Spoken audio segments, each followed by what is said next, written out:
Hey guys, welcome back to another YouTube video. Today I want to talk about the NBA offseason that is now moving. We're moving at this point. Things are happening. A lot of big deals have been going on. As I'm recording this, it is 4:50 and free agency starts at 6:30, I believe. So I won't be talking about any free agent signings. Hopefully, I hope I get this video done in time. But I'll definitely be talking about some of the trades that happened, and I just want to give my thoughts on uh, the sleuth of major trades that we've seen already. At first, let's talk about the big one and get that out of the way. Giannis Antetokounmpo no longer in Milwaukee, headed to the Miami Heat. Exchange for Tyler Hero, Khalil Ware, Jaime Jaquez, Kasparas Jakunis, three first rounders, one pick swap, and a second rounder. Now, obviously, there's been a bit of a back and forth between Bucks fan, or rather Heat fans and Celtics fans regarding which trade package was bigger. Boston fans felt as if they weren't getting much value for Jaylen Brown, but for Miami, or for the Bucks rather, I like this deal. I think coming down to it, I think Jaylen Brown is a better basketball player than Tyler Hero, but you're getting more players, and I don't think that Jaylen Brown is the All NBA player that his accolades suggest. I just don't value him like that. I With Jaylen Brown, I think you're getting a borderline All Star type of player, and I think with Tyler Hero, you're also getting a borderline All Star type of player. What Boston was not offering was three first round picks, a developmental option, and Khalil Ware, a guy who looks like he's already developing very well in Khalil Ware, a developmental option in Jakunis that's less encouraging, but still has some promise. He's only got 1 year under his belt. So you see how that shakes out. And then three first rounders. Boston wanted to give up, I believe it was two firsts, Brown and Hugo Gonzalez. I'd rather have Ware in the three first than the one first and Gonzalez. So for the Bucks, I think that is the best you're going to get. Obviously, when you're in a situation like they are, where everybody knows you're trying to move your guy, you're gonna get kind of bad value, and that's what happened. They didn't get what you should get for Giannis Antetokounmpo, I'd argue, but I think they did as good as they can. And for from Miami's perspective, they finally got the big star that they've flirted with getting for several years now. They finally got it done. They they swung really big. They got probably the best player that'll get traded for a few years, aside from the Luka Doncic trade, which is bizarre circumstances. It'll be I guess a bit of a challenge to fill out the rest of that roster, but they've got some cap room, and because they have Giannis, they'll have some guys who are willing to join. There's some LeBron James rumors. As of now, I don't see that happening. I think LeBron James ends up in Golden State or Cleveland, but I guess you can't disregard that as a possibility. But at any rate, they've got to fill out a roster, so you can't call them contenders yet, but they can definitely build a contender because they have Giannis Antetokounmpo. It's not terribly hard to build around him. But yeah, for the Bucks, I think this is a strong move considering the circumstance. They did the best they could. This one's probably one of the more out of left field ones. The Timberwolves traded Julius Randle to Brooklyn. I I'm still confused about what made them like what pushed them over the edge to make that move. Also in this deal, the Bulls get Nick Claxton. It's it's a three-team deal. Claxton goes to the Bulls, Timberwolves come off salary, and the Nets get Julius Randle. I mean, I don't think I understand this much for any of the teams involved. Minnesota did that to clear space for Io, who I wouldn't have paid him all the money that they're going to pay him. I think that with Io, the Timberwolves are kind of getting not distracted, but they're buying too much into the series that Io had against Denver, which we have to call a spade a spade. That was really inflated by the awful series Nikola Jokic had on defense. But yeah, I've never been a big Julius Randle proponent, but I don't understand why they decided they were going to move him. Well, I'm kind of giving my hindsight thoughts. I guess the LaMelo trade kind of sheds more light on that, and I'll get into that later. But yeah, I think that they were looking to. It feels almost as if a hard reset for a team that didn't really need one. But Julius Randle now gone from the Timberwolves, headed to Brooklyn. That Brooklyn team's going to be kind of ugly to watch with Randle and Randle and Porter. Just going to be some unpleasant basketball. And Michael Brown, yeah, that's going to be. I suspect we may see a lot of unpleasant slash questionable shot attempts on a not very good basketball team. But I mean, Julius Randle, he is what he is. I think I'm being a tad too critical. He's got some value offensively because he'll score in bunches.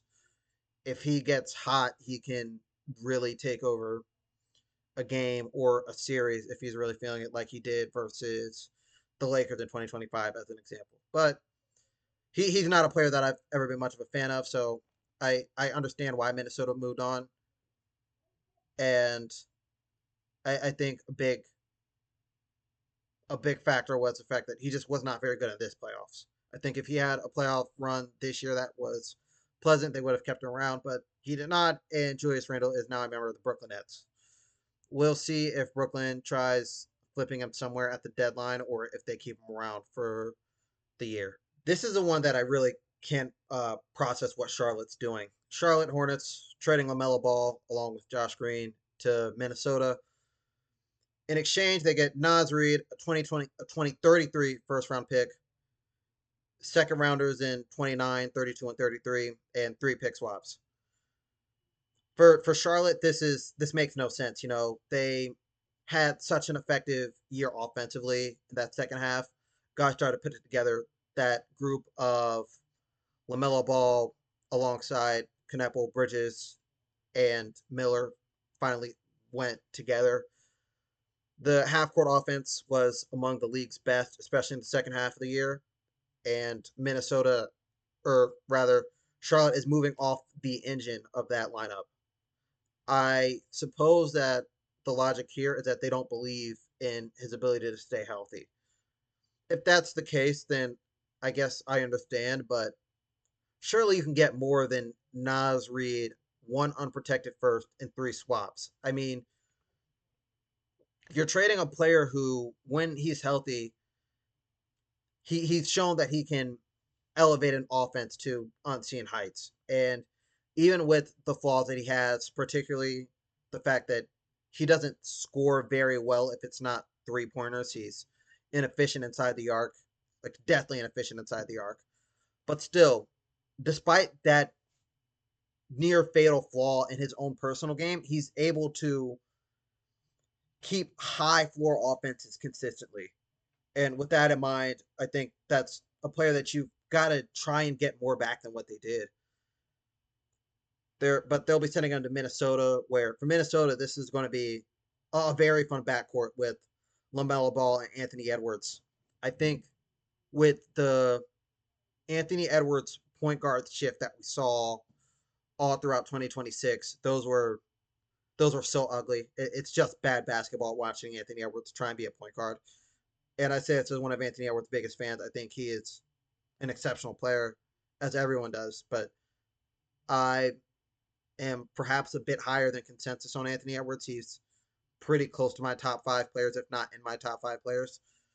But I don't want him running point guard, you know. And I think putting a traditional point guard in LaMelo Ball alongside him allows him to really do what he's supposed to be doing to his best. He works as a creator when he has the ball. He can play off the catch a bit more, can run in transition a bit more.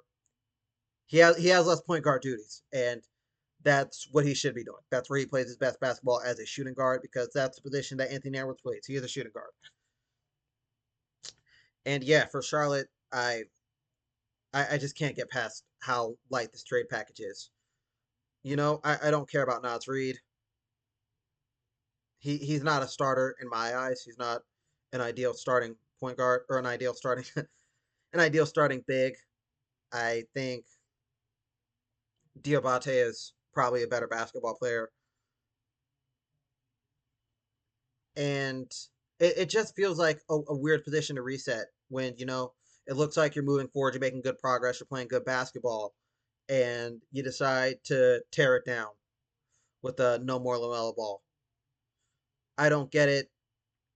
I One thing that I will say you can look out for here is obviously Kobe White, or presumably Kobe White, will take on the bulk of the ball handling duties, but I think we may see more Con Kneppel primary ball handler work.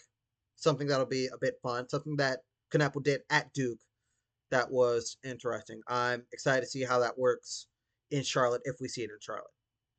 Since we just talked about the Lamelo Ball trade, I guess like really quickly I can touch on the Miles Bridges one, another trade that Charlotte made where they're moving away from a player that was pretty integral in, I guess saying success is pushing it, but it was a very strong second half of the year after starting pretty ugly. They were able to charge their way into the play-in, came up short in the play-in, but they had an amazing second half of the season. And Miles Bridges is getting traded. Bridges alongside two first round picks for Grayson Allen, Royce O'Neal, and a first round pick. This trade, I think I like a bit more for Charlotte. The 2033 first round pick, obviously, I'm not going to pretend like I've got a. I don't even think that the Charlotte Hornets are eyeing any particular prospect for 2033. I think that that's a throw in, and it's something that when it gets to it, they have a good eye on that. But it's always a nice pick to have, a pick further down the line. You never know what it can turn out to. You can kind of get lucky and a team is significantly worse. And if you don't get lucky, then you have another asset once that day comes closer. And in terms of the players I got back, Grayson Allen and Royce O'Neal, two players that I think are pretty valuable. I think that you can make the argument that Grayson Allen is better than Miles Bridges, really. That may just because I'm not the biggest Miles Bridges guy. I think that his defense leaves a lot to be desired and his self creation leaves a lot to be desired. But I think Grayson Allen as a plus shooter, solid defender, pretty good player to have around. And for the Suns, they get two first round picks back, so that makes that trade pretty favorable on their side. Um, sorry, I'm saying two first round picks. They get a first round pick back, so it's a solid trade to make. 2029 is a bit far to project anything about where that team's going to look, but it's good that they're not just taking on that salary for no reason, that they're getting some compensation for that. I wish they weren't trading a first. That's the ugly thing there for me, but I think this could turn out as a win-win for both sides. Grayson Allen can do some good things. Royce O'Neal can do some good things. It'll be it could be a situation where this is pretty favorable for both sides. All right, now it's time to talk about Ja Morant, who Memphis is moving on from. As recently as, what, 3 years ago, that would have sounded absurd to say that Ja Morant would no longer be a Grizzly by 2026, but they're moving on, and it was a matter of time. He's headed to Portland for Jeremy Grant and Chris Murray. This isn't included in the screenshot I'm looking at, but one part of this that's kind of going under the radar is that Memphis is giving Portland cash considerations as well. So it's a shame how low his value is at the moment, but that's where you are with John Morant. And And I think that kind of encapsulates where the NBA is in this state. John Morant does several things well. He provides rim pressure despite not being much of a shooter. He still provides rim pressure because he's just that fast and that good at getting downhill and finishing. He is an amazing playmaker. It's been demonstrated throughout his entire time in the league. And he one thing that's I guess kind of under the radar is he gets people in seats and he gets people watching the TV. People like to watch him play because he's got a fun play style. But the downside to that is he is a smaller player. He's not a very effective defender. And because he is not much of a shooter, he is easier to defend than someone who does space the floor, even if they aren't as effective as a playmaker. And I think when you look at Jalen Brunson, who has just won a title at 6'1", maybe 6'2", he is able to spread the floor in a way that John Morant can't. And as a result, Brunson gets away with not being a terribly impressive playmaker for a point guard. That's something that Morant can't do. But anyways, for Portland, they've got a lot of guards now. They've got him, they've got Sharp, they have Scoot Henderson, and they've got Damian Lillard coming back from injury. So they've got to move on from somebody. I think that Scoot Henderson is probably the odd man out. Uh, you just got Morant. Lillard, you're not going to trade Damian Lillard, especially after going out of your way to bring him back. And with Sharp and Henderson, Sharp's shown higher highs. Henderson had some good moments in the playoffs, but he hasn't really put it together yet. And so it's pretty easy to justify moving on from him. And then it becomes a matter of where can you move him and what can you move him for? I thought that an interesting spot for him would be Boston trying to move him for Jaylen Brown, but they're not really interested, it seems, in Jaylen Brown. Seems like nobody's really interested in Jaylen Brown, but that's a story for later. I'm getting a bit sidetracked. I think the most interesting thing to talk about here is pairing John Morant with a center like Donovan Clingan. I'm so excited to see what Clingan can do as a finisher with a true point guard, something he hasn't really had in his career, a true top playmaker. I think that Clingan is a guy who I'm already very high on. He is, for me, one of the 25 best players in the NBA. I know that's a controversial opinion, but I'm super high on his ability. And I think that with John Morant, you'll see Clingan hit another level. Another The way I feel about him, the box score will begin to reflect that. I think you can see him average 18 plus points and be establish himself as one of the best two-way players in the league. But yeah, John Morant to Portland, they're in a weird situation. I don't know if that team is going to.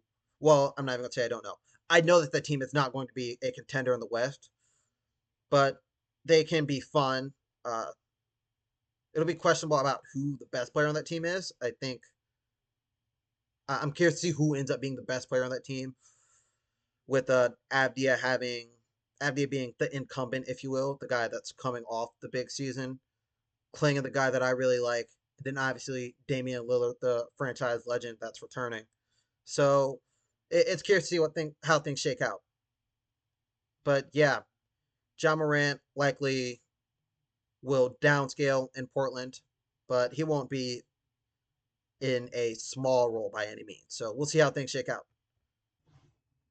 All right, yeah, the final super trade that we're going to see, I imagine before free agency starts in an hour at this point, is the Kawhi Leonard trade. He is headed back to Toronto after 7 years away. He's headed back to Toronto in exchange for Brandon Ingram, Grady Dick, and a gang of picks, two unprotected firsts, one pick swap, 2 seconds. Obviously, for Toronto, this is an amazing move.